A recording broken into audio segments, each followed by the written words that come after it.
Hi friends, have you ever felt like your mind is running in every direction at once? You're watching a video, but mentally you're somewhere else. Or you sit down to study, but those buzzing notifications on your phone pull you away? You're not alone. This is a modern problem we all face. Focus is fading in today's world, and with it, our dreams are slipping out of reach. But what if I told you the answer lies in your hands, and it's been hiding in plain sight, inside a book called Master the Art of Focus by Suman. Now, the author doesn't say focus is some magic superpower reserved for a chosen few. Nope. He says it's an art, a skill you can learn. All you need is direction and dedication. In this video, we're going to explore the journey this book takes us on and dig into the powerful, life-changing secrets it holds. Imagine being able to focus 100% on what actually matters to you. Think how much more productive, successful, and fulfilled your life could become. This book doesn't just talk about doing things with focus, it also teaches what not to do. It's about cutting the noise, identifying distractions, and training your brain to zero in on what's truly important. Wondering how? That's where it gets exciting. Through relatable examples, science-backed facts, and real experiences, Suman shows us how focus is tied directly to our habits, our environment, and how we think. And no, this isn't just a summary of a book. This could be the turning point you've been waiting for.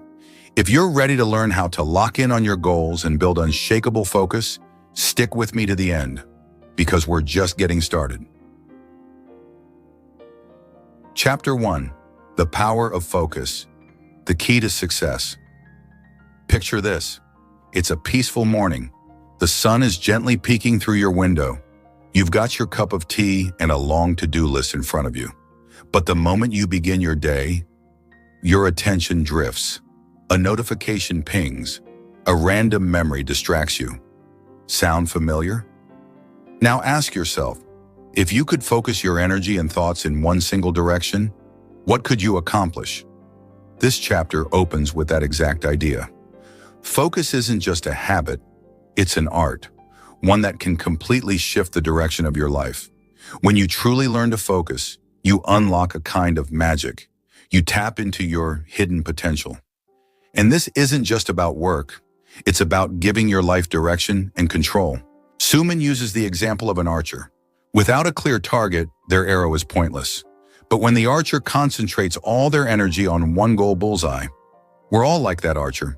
We have dreams, we have goals, but are we fully aiming for them?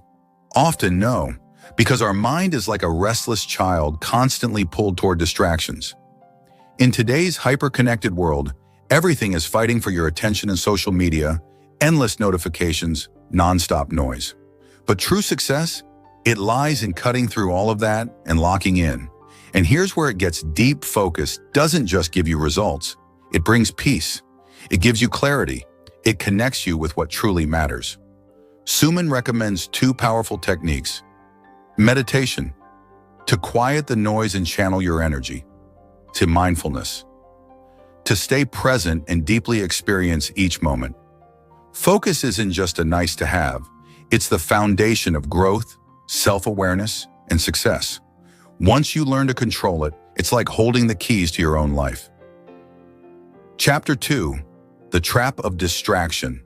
Let's talk about the real villain in your success story, distraction. It's sneaky.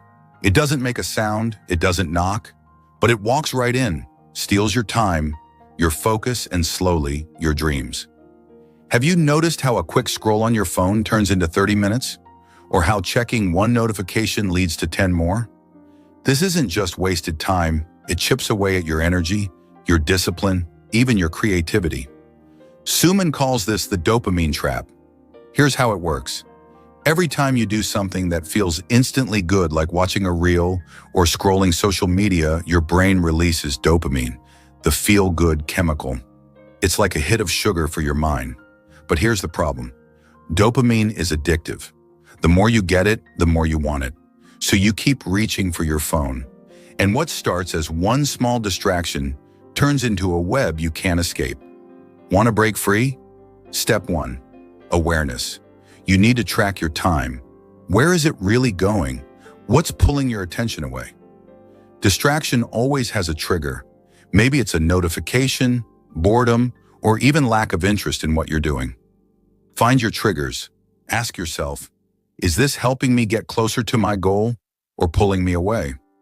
Once you identify the patterns, it's time to take action. Turn off notifications. Keep your phone away during deep work. Set boundaries for tech use. At first, it'll feel strange. You'll crave the dopamine hit, but within days, your focus will start getting sharper. Your mind will feel lighter. Your energy will return. The best way to fight distraction? Deep work. When you're fully immersed in one task, your brain gets so engaged, there's no space left for distractions. And here's something people forget. Distraction doesn't just affect work, it damages your relationships too. You might be sitting with family, but mentally, you're checking Instagram. You're physically present, but emotionally absent. Focus isn't just about getting more done, it's about being fully alive in your moments. So here's the real question. Will you let distractions keep stealing your dreams, or will you take back control? Start today. Track your triggers. Choose your time. Guard your focus, because your attention is your superpower. Chapter 3. The Science of Focus. How your brain works. Let's get real. Your brain is a powerhouse. It runs 24/7 without a break. It processes your thoughts, emotions, memories, and decisions. But if it's so powerful, why does it get distracted so easily? To understand this, Suman says, think of your brain like a dense forest. Inside this forest are thousands of trails, each trail representing a thought, habit, or emotion. Now, the more often you walk a trail, say, checking your phone when bored, the more that trail becomes automatic. It's carved deep into your brain. That's how habits are formed. The same goes for focus. When you train your brain to stay on a task, those neural pathways become stronger. But the catch? Modern life keeps pushing you off track. We live in a world designed to fracture your attention. Social media, pop-up ads, nonstop alerts, they're all fighting for your mental real estate, and it's exhausting. Have you ever been so absorbed in something that you lost track of time? That's not magic, it's science. Psychologists call it the flow state, a state where your brain is 100% locked in and time seems to vanish. Getting into that state, though, isn't easy. Your brain is wired to be alert to new things. Why? Because in ancient times, noticing sudden changes in the environment meant survival. But today, that same reflex pulls you away from what matters. Suman breaks focus into two types. 1. Active focus. When you're intentionally doing something and fully engaged. 2. Automatic focus. When your mind slips into daydreaming or distraction without effort. Here's the problem. Your brain prefers automatic focus. It's easy, comfortable, and it releases dopamine, instant pleasure. But that pleasure, it's fleeting, and it costs you long-term progress. To master focus, you have to train your brain like a muscle. You need discipline, purpose, and most importantly, emotional connection. When you do something that excites you or feels meaningful, your brain naturally stays with it longer. You don't just read words on a page, you live the story. That's the trick. When you align focus with purpose, your attention stops wandering. So how do you harness your brain's power? Understand how it reacts. Choose your thoughts intentionally. Build habits that strengthen your focus pathways. Bottom line, your brain is brilliant, but it needs direction. Without it, you'll drift. With it, you become unstoppable. Chapter 4. The Myth of Multitasking. We've all heard it. Multitasking is a skill. Do more in less time. Sounds impressive, right? But here's the truth. Multitasking is a lie. Imagine this. You're cooking dinner, checking emails, and trying to talk to your child all at once. You think you're handling everything like a pro. But what's really happening? Your brain is not doing 3 things at once. It's switching rapidly between tasks. Every switch burns energy and drops performance. This is called attention residue, the leftover mental clutter from the task you just left. So what happens? Your food gets overcooked. You reply to an email with typos. Your child feels ignored. And you're left exhausted, scattered, and mentally drained. Multitasking doesn't make you more efficient, it makes you sloppy. Suman challenges this productivity myth head-on. He explains that your brain is wired for single tasking one thing at a time with full focus. Ever been so deep in work that time flew and results were amazing? That's the flow state, your brain's peak zone. You can't enter it while hopping between distractions. You need presence, depth, and rhythm. To break free from the multitasking trap, 1. Know your priorities. What actually matters today? 2. Time block your tasks. Give each task its own space. 3.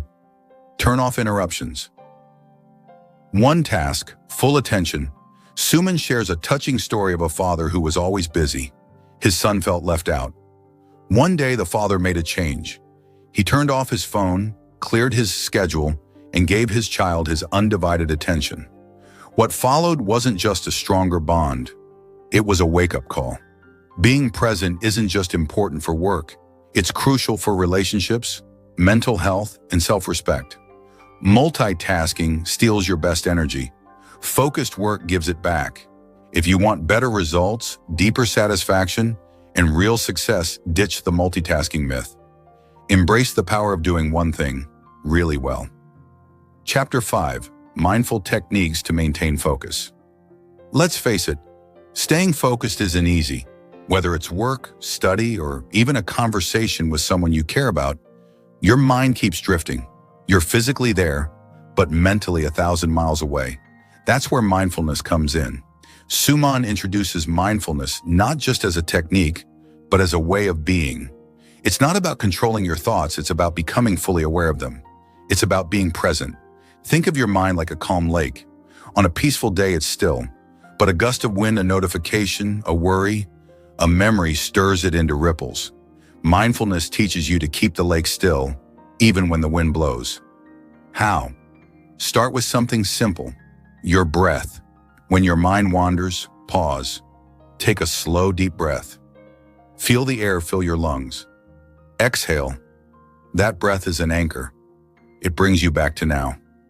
Another powerful tool? Sensory awareness. When you're walking, feel your feet on the ground. Notice the breeze on your skin.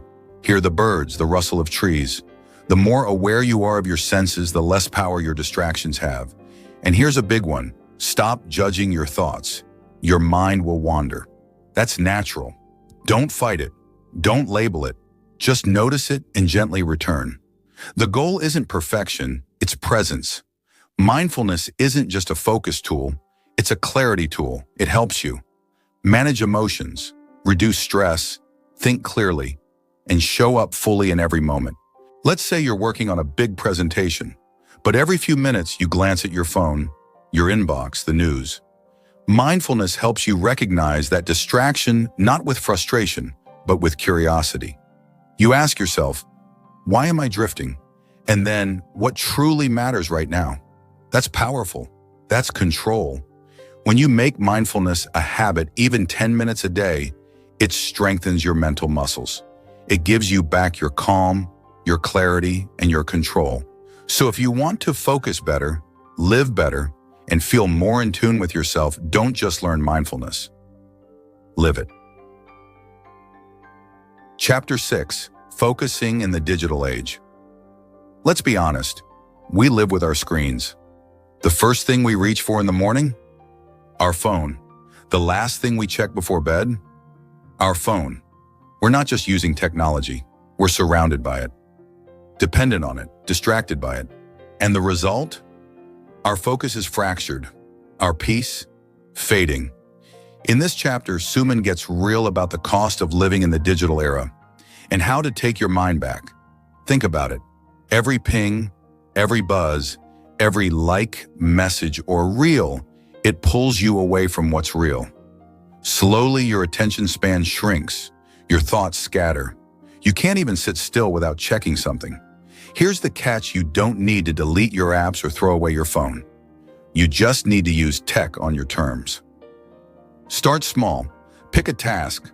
Put your phone in another room. Set a timer for just 15 minutes of pure focus. At first, your brain will scream for a dopamine hit. You'll feel twitchy, restless. That's normal. But if you stick with it, something changes. You get your depth back. You get your clarity back. Suman shares the story of a man who was overwhelmed by daily distractions. So he made one change every morning, 30 minutes without any screens. No phone, no laptop, no TV, just silence. At first, awkward, uncomfortable, but then transformative. He found peace, clarity, and even better connection with his family. That's the magic of intentional space. This chapter reminds us that focus isn't just about productivity, it's about being truly present in our lives. When you're eating, taste your food. When you're with someone, give them your full attention. When you're working, give it everything. The digital world will always chase your attention, but you get to decide where it goes. Remember, technology is a tool, not your master. It's meant to serve you, not consume you. So here's the challenge. Start carving out screen-free moments each day. Even 10 to 15 minutes of undistracted time can shift your energy, your mood, and your mind. Let the noise fade. Let you come back into focus. Chapter 7. Goal Setting, How to Focus the Right Way. Everyone has dreams, big ones. But let's be honest, most people never get there. Not because they're lazy, but because their focus is scattered. They're chasing 10 things at once and finishing none. In this chapter, Suman gets clear. If you want to reach your goals, you need to stop doing everything and start doing the right thing. Step 1, know what matters most. If your goals are fuzzy, your focus will be too. But when your goals are clear, your brain gets a signal. This is what we're aiming for. It's like giving your inner archer a target. Now here's where it gets tough. Distractions don't just come from your phone. They come from people, expectations, self-doubt, guilt. That's why you need to filter hard. Focus means saying no a lot. To parties, to random projects, even to well-meaning friends and family who don't understand your path. Suman shares a powerful story of someone training for a gold medal. He faced constant pull social invites, pressure from family, even his own doubts. So he adopted a rule, one step every day. No matter what, he took one meaningful action toward his goal. And that consistency, it changed everything. Here's how you can apply it. Break big goals into small daily steps. Prioritize ruthlessly. Track your progress, not your perfection. Also, your energy matters. You won't win if you're emotionally drained or disconnected. So stay connected to your why. Why does this goal matter to you? What would it mean if you achieved it? And yes, your weaknesses will show up. Laziness, fear, imposter syndrome. It's part of the process. But Suman reminds us, facing your flaws is how you grow stronger. Ignoring them only delays progress. One more thing, don't forget to enjoy the ride. Focus isn't about turning life into a rigid checklist. It's about showing up every day, fully committed, and knowing you're moving in the right direction even if the pace is slow. Success isn't just reaching the finish line. It's in every focused step you take to get there. So ask yourself, are you spending your energy where it really counts? Are you walking toward your dream or just spinning your wheels? If you're ready for real change, focus with purpose. Make your everyday a building block, because the depth of your focus will decide the height of your success. Chapter 8. The Power of Deep Work. Imagine this. You're doing something so absorbing, so locked in, that you forget to check your phone. You forget to look at the time. You're just in it. That's not luck. That's called deep work, and it's a superpower. In this final chapter, Suman shows how deep work isn't just a method, it's a mindset, a way of operating, a secret weapon in a world of shallow distractions. So what is deep work? It's when your entire mental focus is directed at one meaningful task, no multitasking, no interruptions, no background noise. You're not glancing between tabs. You're not half creating. You're fully immersed. Why does this matter? Because this is where your best thinking happens. This is where your real ideas live. This is how you produce work that stands out, not just gets done. But let's not sugarcoat it. Deep work is hard. We've trained our minds to crave easy wins and short attention loops. So sitting with one hard problem for 60 to 90 minutes? It feels unnatural at first. Suman gives you a battle plan. 1. Silence the noise. Shut down distractions. No phone, no pings, no tabs. 2. Set sacred time. Choose a daily window where deep work is non-negotiable. 3. Protect your energy. Don't let shallow tasks eat your best brain hours. Start small. Even 1 hour a day can shift your momentum. Deep work isn't just about productivity. It strengthens confidence, sharpens creativity, trains your brain to stay with problems until they're solved. It turns you from a task doer into a problem solver, from someone who reacts into someone who creates. Suman shares an image that sticks with you. A painter so absorbed in their canvas, they don't hear the clock. That's deep work, and it's available to anyone if you build the habit. Think about this. What would happen if you gave your best energy to your best work every single day? You'd finish projects faster. You'd create things you're actually proud of. You'd become known for depth, not just speed. In a world full of noise, depth is your edge. So here's the challenge. Design your day around deep work. Not around distractions, not around to-do lists, but around what really matters. Because once you master deep work, you don't just work better, you become better. Final thoughts. This is your turning point. You've made it this far, and if you're still here, that says something big. It means you're not just curious, you're ready. Ready to take control of your attention. Ready to break the cycle of distraction. Ready to build a life that's intentional, focused, and full of purpose. Let's recap what this journey through Master the Art of Focus has shown us. Your attention is under attack, constantly. Focus isn't a superpower. It's a trainable skill available to anyone. Distractions aren't harmless. They steal your time, energy, and relationships. Multitasking is a myth. Real success comes from doing one thing with full presence. Mindfulness isn't fluff. It's your anchor in a noisy world. Technology isn't the enemy, but mindless use of it is. Setting clear goals gives your focus direction. Deep work is your edge, your path to doing work that actually matters. But here's the most important takeaway. No one else can do this for you. You have to take the steps, one by one, every day. So what now? Start small. Choose one distraction to cut, 1 hour to protect, one goal to chase with real focused energy. And when it gets hard, because it will come back to your why. Remember what you're building. Remember who you're becoming. This isn't just about getting more done. It's about living a life you're actually present for. A life you control.